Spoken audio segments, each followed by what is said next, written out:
reach into your spirit, touching the divine.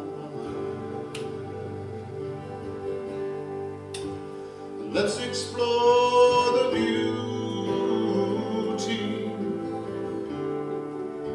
that truly lies within the soul that has been waiting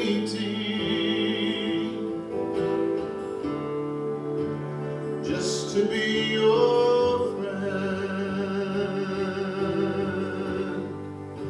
and listen for that small still voice that speaks inside your soul. Allow the healing presence to do the work and make you whole.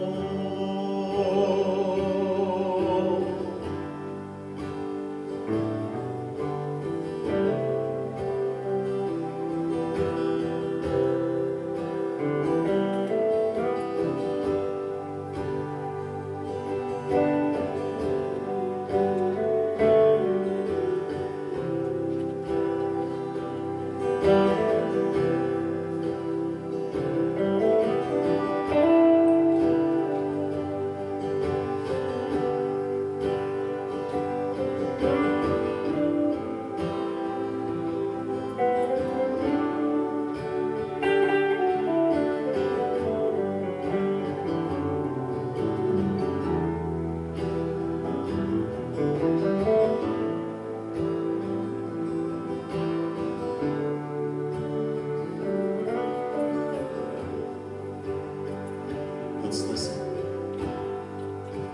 And listen for that small, still voice that speaks inside your soul.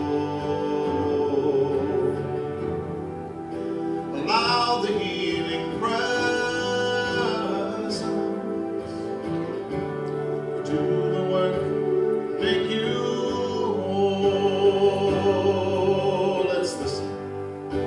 And listen for that small, still voice that speaks inside your soul, inside your soul. Allow the healing presence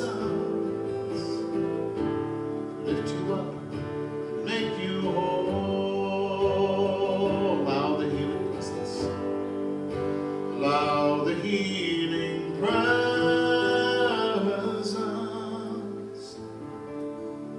to do the work, make you whole.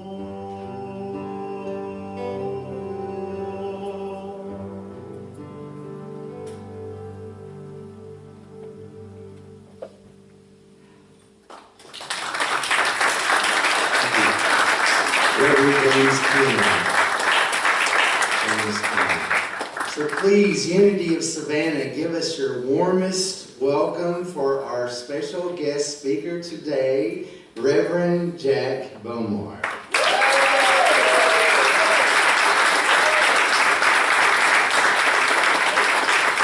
Good morning and happy Sunday to you. Thank you so much for this beautiful privilege to share with you today, to my new friend and brother Dale, who joined us just a couple of months ago for our 55th anniversary celebration way over in the big city of Beaufort.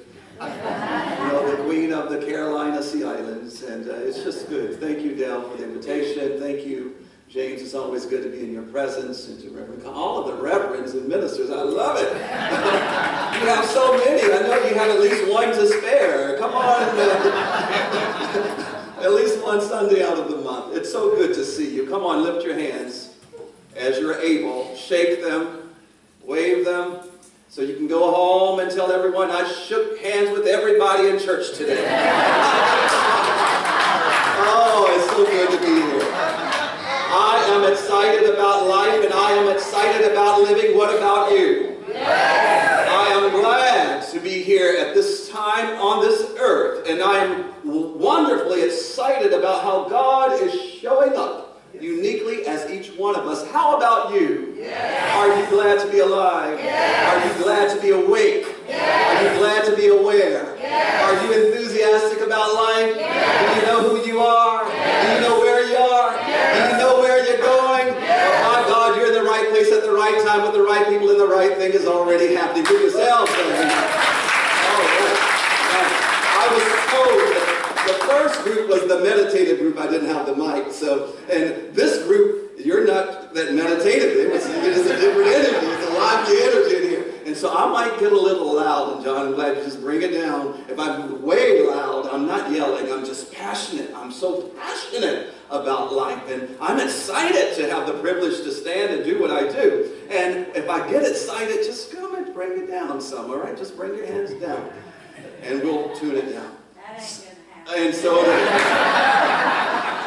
so let me say that I often tell individuals, groups, when I show up, ministries and churches, I do not profess to offer you any new insights today. I am not that pompous to think that there's anything new that I can offer you. You have the best teacher here. You have the creme de la creme here. You have great teachers here. You've been in these teachings, so you get it day in and day out. But what I am here to do is I'm here to remind you of the truth that you already know. You already got it. So I'm only here to remind you of it.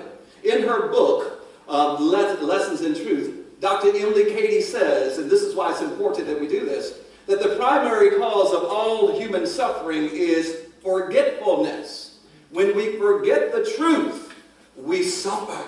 Our Buddhist brothers and sisters says that the primary cause of all human suffering is attachment. I love to put these two together. When we forget the truth, we find ourselves attached to all of the stuff outside of ourselves. Sometimes we even get attached to a false identity, and we find ourselves suffering when those things are removed. So as we talk about truth today, we're not talking about any religious doctrines or any religious dogmas. That's not the truth that we're talking about.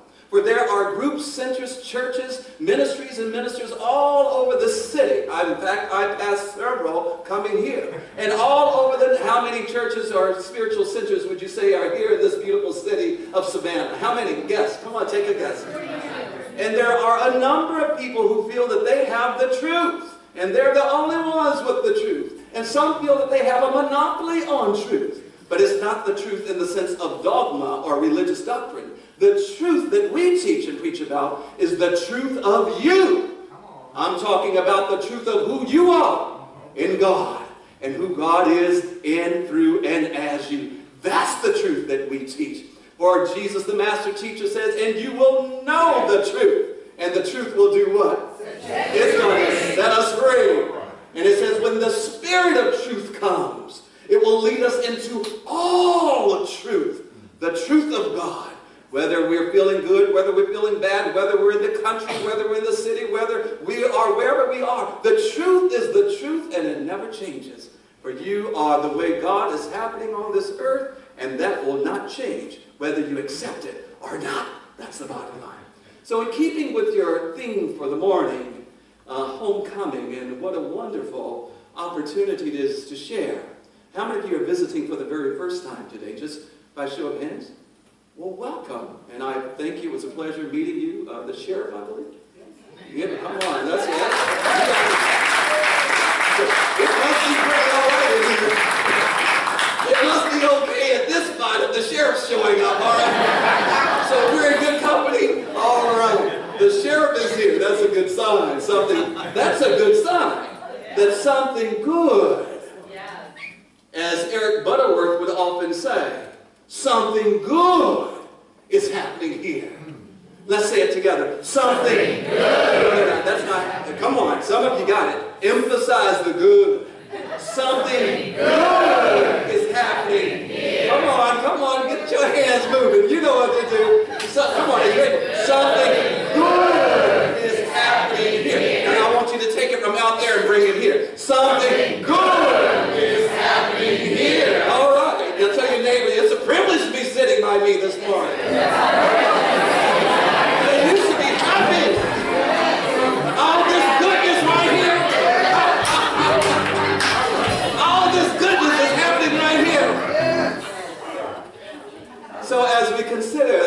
coming, for those of you who are here. And what a wonderful theme. I would like to just for the next few minutes speak from the subject of on the homing instinct. The homing instinct. And let's affirm it just 3 times. And before we do it, we understand here in Unity that we work with threes. Say, I work with the threes. I work with threes. If you're able, hold up 3 fingers or 3 knives or 3 threes. We work with the threes. We teach the Trinity in a number of ways here. We teach the Trinity of being, that we are spirit. Say, I am spirit. I am spirit. I am soul. I am soul. Which is mind and emotions. I am body. I am body. We also teach the Trinity. Oh, come on, hold on. The Trinity. The Trinity of mind. And I love it. I love that I'm around unitics. I love it when I get around. Come on, unitics. Raise your hand if you got unitics. I love it. See, we tick in unity. And we know how to tick too, don't we, unity? We know how to tick, don't we, unity? You see, unitics are old school unity, right? Old school, Fillmorians. So we understand, and yes, Fillmorians. Did I make it up? I'm creating some word. It works if you work it, Dr. Johnny. Try it on, try it. So we also teach the Trinity of mind. And in Unity and as metaphysicians, we understand that there are 3 phases of mind. There's the superconscious mind. Then there's the mind that stands under, we call it the subconscious mind. And then there is the conscious mind. We also teach, if anyone ever asks you, do you believe in the Trinity? Of course we do. We teach the Trinity of manifestation. To every manifestation, anything that's manifested must abide by the Trinity. First, there's mind, idea, and then manifestation. The mind gets the idea. And once you can nurture the idea in mind, the subconscious, everything. Ernest Holmes says, as we said last night, Ernest Holmes, the founder of religious science and the author of The Science of Mind, he says, all of nature, you get it in mind, get it in mind, all of nature, say all of nature. Emphasize it, all of nature. I'm talking about squirrels, birds, bees, the trees, everything, right? All of nature begins to conspire to manifest your freedom, that it may unloose its own energy on your behalf. Everything gets to working for you. The squirrels and the birds get to working for you because you got the idea in mind, and that idea is moving towards manifestation. So as we talk about homing instinct today, it's one of the most fascinating features that we have received as a part of our whole makeup. Everything. It's an incredible sense of direction that every creative expression of creation has. Even the animals. There's been many studies done to suggest that there are certain animals that you can take from their natural habitat. And in Hawaii, we didn't have squirrels. There are no squirrels in Hawaii. You know what else? There are no snakes in Hawaii. No snakes in paradise, not allowed. Snakes are not allowed in paradise. No alligators. That's all right, though. But there were no squirrels. And I try to use this as an example, but there are many who couldn't get it, especially our children, because they couldn't identify. But you could take a squirrel out of its natural habitat, 25, 30 miles, and the squirrel has something innate, something, a built-in ability that will find its way, lead it back to its natural place. It says that even salmon, anyone enjoy salmon? We all like salmon, grilled salmon, baked, black and whatever. Yes, however you like it. Smoke it. Salmon swims home from the sea to spawn in the rivers of their birth. What about the swallow birds? It says they will travel, return to their nest year after year in San Juan Capistrano. And even the tundra swans, they will fly, and the snow geese will fly for 4,000 to 5,000 miles, going back to the place in Alaska, to the wildlife refuge from Alaska to North Carolina. There's something innate that leads us back home. There's something inside of us, something we're built up to long for home. We are made in a way that we long for a sense of home. Even domesticated animals, they've said that they've taken dogs and cats hundreds of miles away. It may take them weeks and months, but they can find their way back home. And in each one of us, we have this innate calling, this innate longing for home. For home. We like home-cooked meals, don't we? Oh, yes. We love that. There's something about the home. Why? It provides, there's comfort. There's a sense of a relation. It's almost where there's a word that I'm looking for. It's nostalgic. There's nostalgia. We long for that because it's something about home. You ever been on a trip? Maybe it was you had a wonderful time, went to a foreign country, but there was something about it. You were just ready to get home. It's something about home. Maybe if you have worked all day and you just long for home, there's something about home that we long for. In fact, we all long to go back to that old landmark. That's what we used to call it at Williams Grove Missionary Baptist Church in Camden, Tennessee. We would sing the song, "Let us all go back to the old landmark." Now, as we put this in truth, and we do the metaphysics and the esoteric translation, the old landmark is coming back to the place of origin, coming back to source, coming back to pure spirit, coming back home to our first love. I'm not talking about your first boyfriend, girlfriend, no, I'm saying your first love. Coming home to the first love, and coming home to the first love is coming back home to God in you. Coming right back to this space and place from whence we started and where we started. This is what King Solomon talked about in Ecclesiastes when he says, God has set, hear these words, God has set eternity in the hearts of men and women and humankind. God has placed eternity within us. And then Paul sort of echoes the same sentiment when he says, we groan longing to be clothed with our heavenly dwellings. We long for home. There's a wonderful parable that the master teacher Jesus talked about. We read about the master teacher Jesus in the metaphysics. We understand it represents the mastermind, the mind of God in you, the mind of God in me. So we don't read the Bible so much as history and as theology. We read it as mind science, as a book of psychology. Whether you're reading the Bible or the Bhagavad Gita or the Quran or the Kabbalah or whatever divinely inspired material your soul gravitates to, until you can find yourself in it and find it in you, it's only dead writings.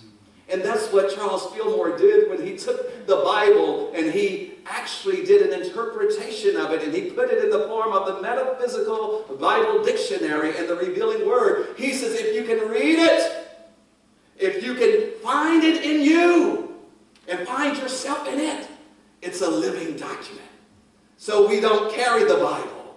We are the Bible. I said, I am the Bible. And I'm reading the Word of God daily. Through my living. Through my life.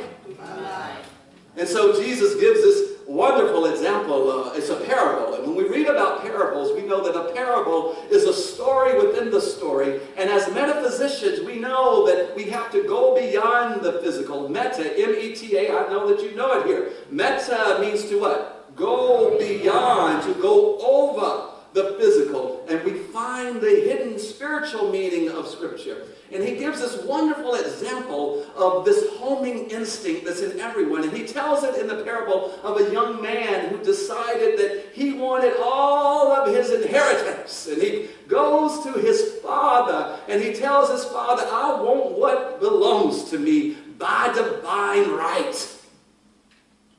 The father gives it to him. The young man goes off and he's called the prodigal son, which is extravagantly wasteful. He goes off, and because he didn't have the consciousness for it, catch this, consciousness must be accommodated. We got to get it before we get it. You got it? You got it. You got it. No, you got it. I got it. You got to get it before you get it. You got to go there before you get there. You got it? That means you got to get it in mind before you can get it in your hands.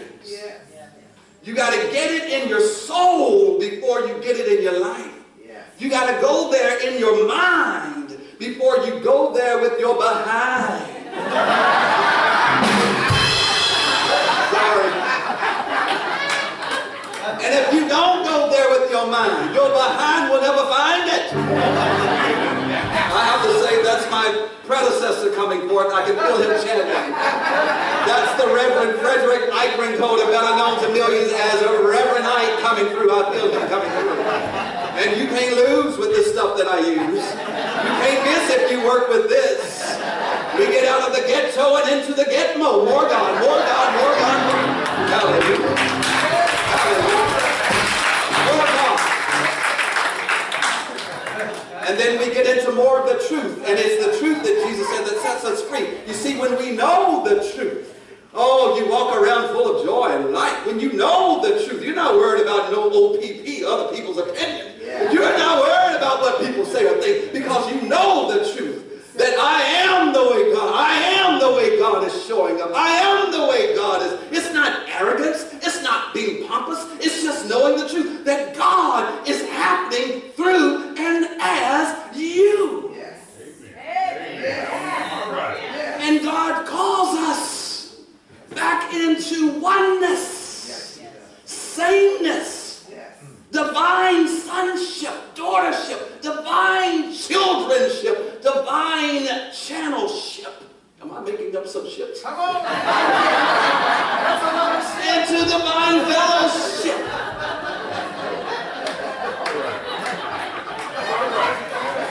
So Jesus gives this parable. And if we look at it on three different levels, on the first level, on the surface level, it's just a young individual who decided that they wanted to go out and explore. They didn't have the mentality, the mindset.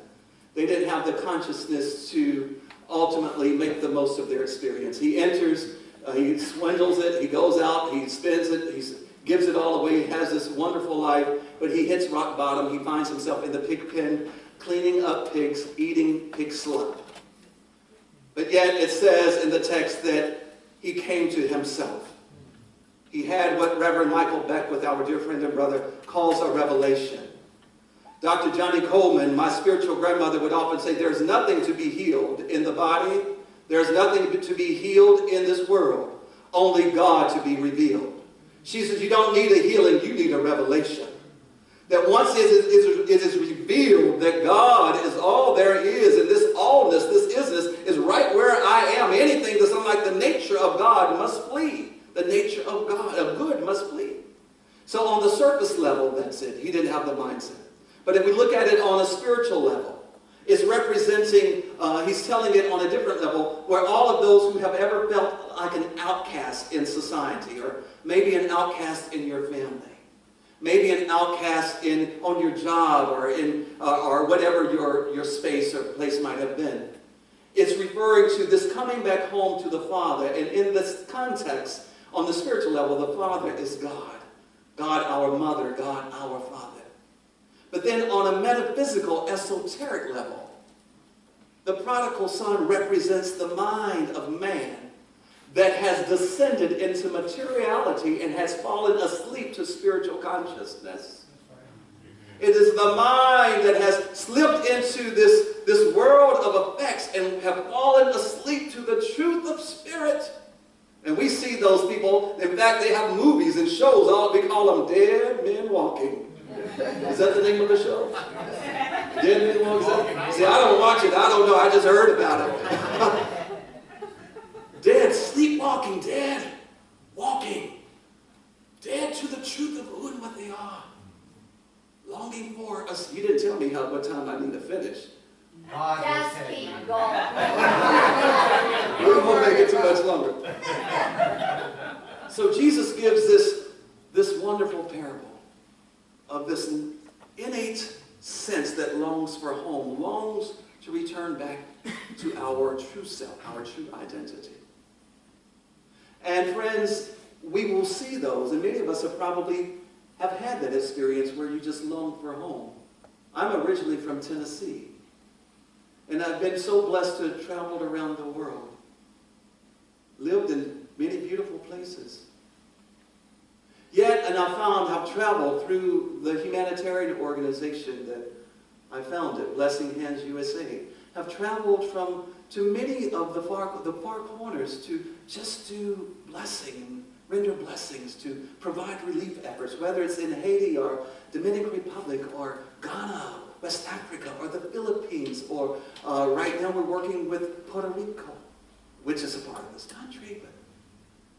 And I recall one day being right in the middle of the outback of Australia. There, carried on a walkabout. And it was a foreign land. And I remember the Aboriginal elders asking me, "Why are you here?" See, I had a dream that led me there. Prophetically, that's how Spirit speaks to me. I've learned to pay attention. I get it in my dreams. I saw it. I said, "Well, I saw it in my dream." And this Aboriginal elder asked me, "Why are you here?" I said, "Well, I saw it in my dream." She says, "Why are you really here?" I said, "Well, I figured that's not the best answer. She wants something else." And so she says, "Now listen, when you go on your walkabout, and you're going to go, just remember why you're here." And friends, it wasn't even a few days, maybe about 3-4 days later, I was carried on a walkabout into the center of the outback. And there for a couple of weeks, nothing familiar. It was all interesting and mystical and magical, but I got to a point where, God, I want to go home. I want home. But then I'm like, well, where is home? Because I've been gone from my home. I left my mother's house when I was 17 when I went to college. I'm like, where is home? And I remember these words that my mother gave me when I went to college. It's pretty sweet. Thank you. I remember one day calling her. I said, "Mom, I want to come home." And she had 9 children. I was the 6th of 9. And she was so happy to get She had 3 left. She said, "No, son, you don't want to come home." She says, "No, let me tell you what you do. When you feel that you want home, begin to talk to God. Begin to speak to Spirit. And in that moment, you will find yourself in that relationship, that fellowship, feeling that space and place that you long. Anytime we long for home, we're really longing for a greater connection with God." So I was there in the outback, and I was ready. I'm like, "God, I want home." And these words brought me back home to my first home. I come to the garden alone.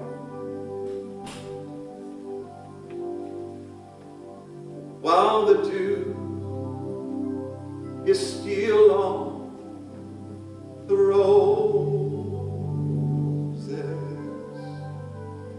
and the voice I hear falling on my ear, the Son of God discloses. You ever felt like you were walking alone and just needed some God in the skin, and He walks with me, and God talks to me, and God tells me I am His own, and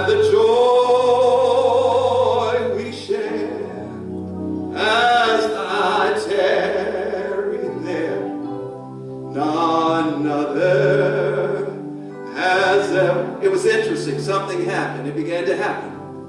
And in that moment, I started feeling the closeness and the nearness of God. Right in the middle of the outback with all of the kangaroos and the dingo, what you call those dogs? Dingo, all of those things, and the llamas, everything. And because when I got in it, I'm like, oh no, the home is feeling pretty good. And he who walks with me and God talks to me and he tells me I am his own. And the joy we share as I tarry there, none other has ever. So if you're longing for home, just let God walk with you. And he walks with me and God talks to me and God tells me I am her own. And the joy we share as I journey there, none other has ever. So Reverend Ike says in his book as I close, The Science of Living, Study God, Fried Chicken for the Soul. He says the presence of God is in every man, every mind. The power of God is in every man, in every mind. The mind of God is in every man, every mind. The unlimited goodness of God is in every man, every mind. But mind suffers because he does not know this. He does not know the truth of himself. And he does not know how to uncover these riches. But when mind returns home, he will find God. It will find God. Thank you so much.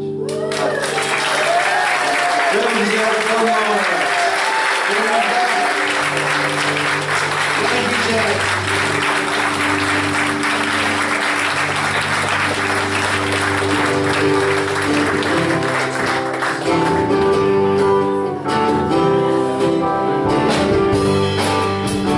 All right, you're looking good today. Wasn't that great? Oh, I'm glad for the way that you have run. And from my heart, I want to let you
you stand up?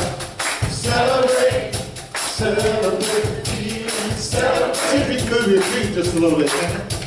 Celebrate, celebrate the feeling, celebrate. I just want to celebrate the feeling this morning. Homecoming morning, now celebrate. Let's all celebrate together, celebrate. Your love for one another, celebrate. I just want to celebrate with you and you and you and you and you. Oh, let's celebrate together, let's celebrate together, let's celebrate. Celebrate the feeling, celebrate. I just want to celebrate, celebrate. Celebrate the feeling, celebrate. Oh, yeah. Come on and celebrate, celebrate the feeling. One more time. I want to celebrate, celebrate the feeling, celebrate. Thank you. All right, tell somebody I celebrate you. I celebrate you. That's right. Are you feeling good this morning? Do you feel like you've come home this morning? Are you alive with the Spirit of God? Somebody says no. We have 5 basic principles that we teach and practice here at Unity. And we don't have the screen this morning, but I bet that some of y'all know good enough to say them along with me. What do you think? Let's try it. Number 1, there is one power, one presence in our lives and in the universe. Oh, y'all so good. Let's try number 2. We are the Christ of God in expression. We call the 3rd principle the law of mind action, which states, thoughts plus feelings equals outcome. Y'all don't even need me. Our 4th one says, there is power in affirmative prayer, in meditation, and what? Number 5? We must live the truth we know. So one way